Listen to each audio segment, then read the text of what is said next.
Vamos lá então, começando o dia, terça-feira, dia 26 de março. Vamos lá, nos concentrando.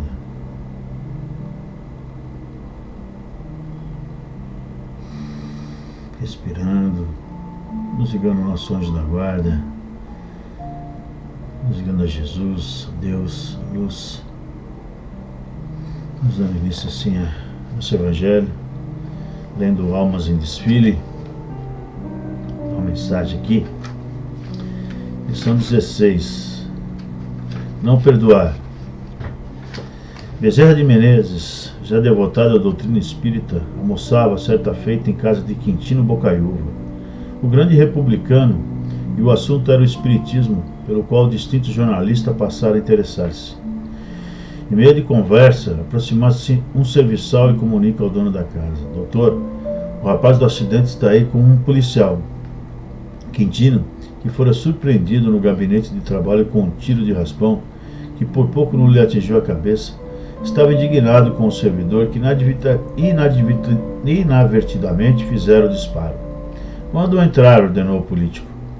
Doutor, roga o moço preso em lágrimas, perdoe o meu erro, sou pai de 2 filhos. Compadeça-se, não tinha qualquer má intenção. Se o senhor me processar, que será de mim? Sua desculpa me livrará. Prometo não mais brincar com armas de fogo. Mudarei de bairro, não incomodarei ao senhor. O notável político, ocioso da própria tranquilidade, respondeu: de modo algum, mesmo que o seu ato tenha sido de mera imprudência, não ficará sem punição.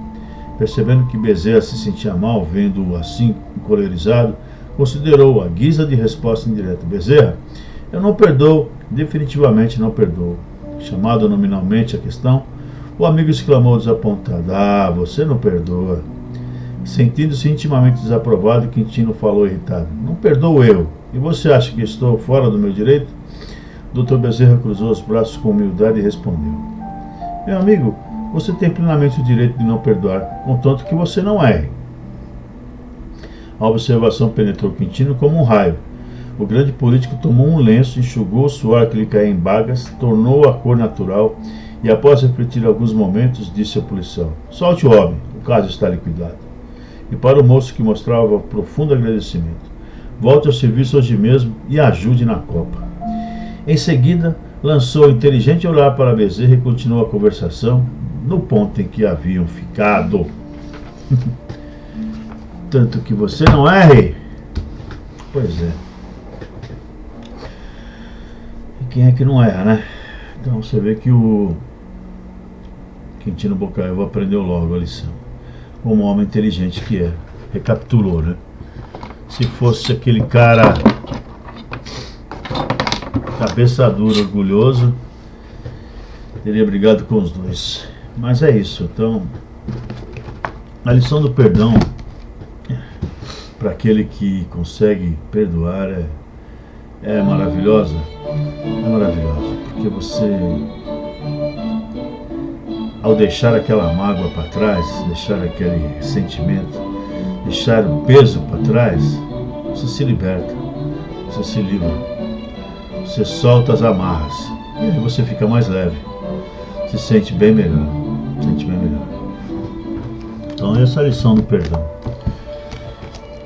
E para nós é difícil perdoar, né? Todo mundo diz que o perdão é muito difícil para todos, porque envolve o nosso orgulho, nossa vaidade, envolve sentimentos que nós temos enraizados em nós de muito tempo, que são difíceis de mudar, né?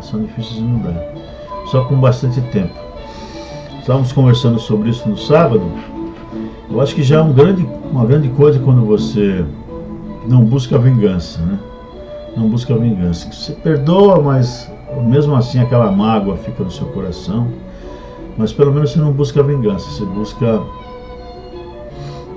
distância, obviamente. Você não vai querer ficar perto daquela pessoa que te prejudicou, porque você está magoada, né? Está ressentida. Mas também você não vai querer o mal a ela, não é isso? É isso que eu estava comentando.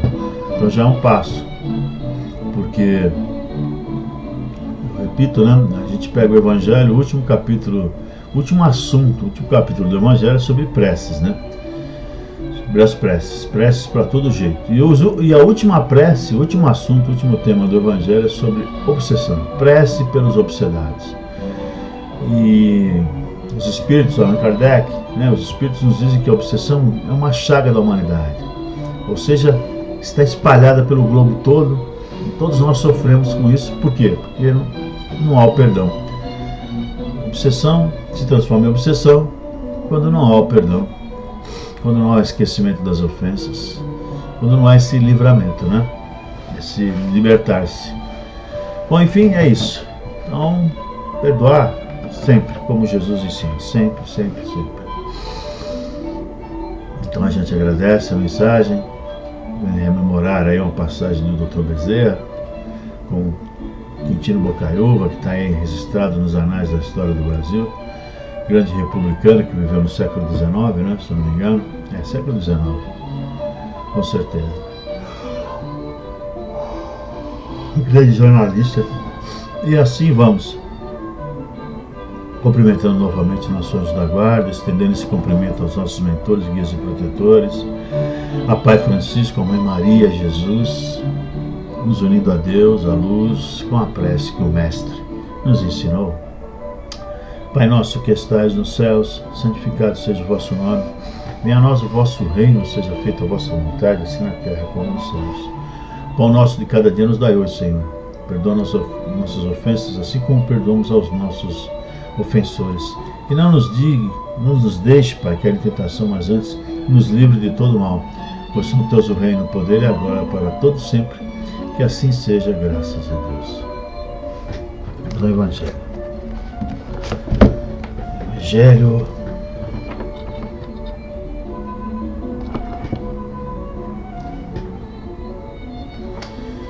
Servir a Deus é a mamão, capítulo 16. Salvação dos ricos. Nenhum servo pode servir a dois senhores, porque ou há de aborrecer a um e amar-o ao outro, ou há de entregar-se a um e não fazer caso do outro. Vós não podeis servir a Deus e as riquezas. Lucas 16, 13. Jesus, né? Então, como que a gente pode adorar as duas coisas, né? Então acho que aí Jesus nos pede uma coisa. Vamos misturar as coisas aqui. Porque já prevendo o que poderia acontecer mais para frente e o que acontece até hoje. Hoje em dia ainda acontece. Misturar riqueza com a palavra de Deus, com os ensinamentos de Jesus. Trazendo assim prejuízo, né? Trazendo assim fanatismo. Trazendo à tona a ganância. Misturado com a palavra de Jesus, com a religião. E isso é uma coisa contraproducente, uma coisa super perigosa que a gente vê aí. Até guerras acontecem. Eu acho que Jesus não nos pede para abandonar tudo, a nossa vida material. Não nos pede isso para negligenciar a nossa vida material. Claro que para segui-lo, para ser um missionário, como ele foi, teria que abandonar todas essas amarras, né? Como Francisco de Assis fez, e outros tantos fazem aí, né, para seguir o caminho da divulgação da Boa Nova, assim, sem amarras. Mas você pode fazer isso também com equilíbrio. Você pode continuar trabalhando, cuidando da sua vida material, continuar ganhando o seu dinheiro, continuar, né, comprando as coisas, tendo as coisas, e ser também um bom religioso, ser uma pessoa esclarecida, ser uma pessoa caridosa. Nada impede da gente ter esse equilíbrio, muito pelo contrário, nós temos o dever, né, de buscar esse equilíbrio entre essas grandeza material e espiritual. Só que a gente não pode esquecer jamais que a matéria é um meio, que nós nos utilizamos, que Deus nos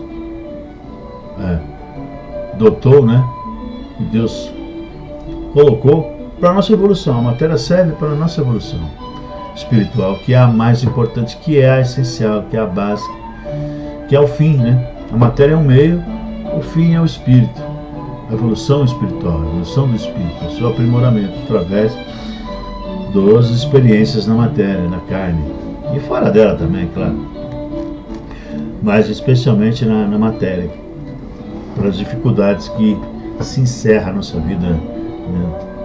Somos um espírito meio que encarcerados nesse corpo, não é? Claro que somos. É bem isso. Então é um desafio viver. Viver é um desafio constante, é uma luta constante pelo equilíbrio.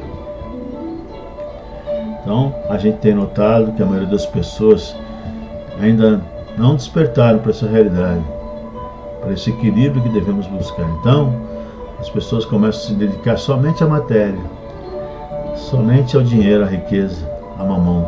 E aí os problemas começam a acontecer, porque a matéria, o mamão, não supre nossas necessidades essenciais, espirituais, morais, emocionais, sentimentais. Cara, não suprem, não suprem.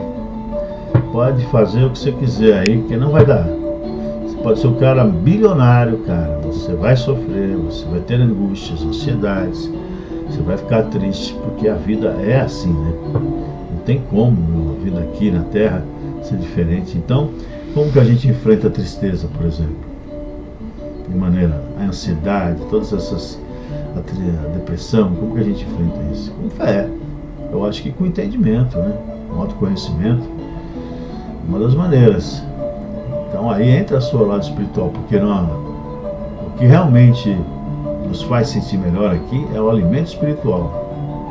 Esse alimento espiritual que envolve a caridade, a prece, a fé, envolve essas coisas que parecem bobagens, mas não são, cara. A nossa ligação com o plano espiritual, que tem que haver, precisa ser desenvolvida, como nesse evangelho que a gente faz todo dia pela manhã, é uma forma. Enfim, estamos cultivando o espírito com conhecimento, estudo, combatendo nossos defeitos, né? Transmutando nossos defeitos, a nossa transformação interior.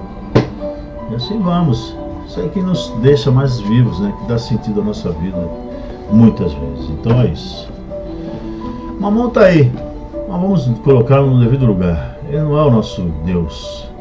Não é Ele que vai suprir as nossas necessidades. Não é. Nossas necessidades essenciais não vêm de mamão, vêm de Deus. E Jesus, o maior representante aqui na Terra, nos ensina como fazer. É só pegar o Evangelho. Olha aí, mais uma mensagem bacana, e a gente encerra vibrando muito amor, luz e força pelo bem universal, pela paz universal, paz na Terra, paz no Vale dos Suicidas, paz em todos os lares, os hospitais, por aqueles que vivem nas ruas, encarcerados, paz aos drogados, aos abandonados, aos deprimidos, acabrunhados. Paz, vibremos.